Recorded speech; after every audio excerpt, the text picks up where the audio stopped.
Ngayong gabi ay naisipan naming mag-ihaw-ihaw dito sa tabing dagat.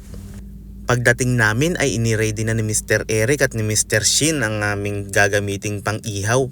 Habang ang mga dabarkads ay nakaupo at nagkukwentuhan, eto naman, nagsisimula na kaming mag-ihaw ng isda na nahuli kanina. Meron tayong bisugo, lapu-lapu at torsilyo. Nandito kami nakapwesto sa paligid ng aming iniihaw para pag may luto na kanya-kanyang kuha na. Second batch ay inihaw na namin ng pakoy. Hindi ko kilalang isda ito. Pero pagkatapos ihawin, tinanggal ang balat at ang puti ng laman, masarap din pang ihaw. Sausawan lang ang katapat. Dito lang yan sa Pujaira Cornish.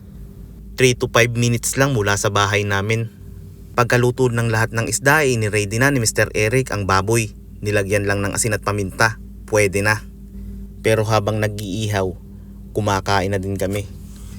Ito nga palang itsura ng pakoy nang naluto.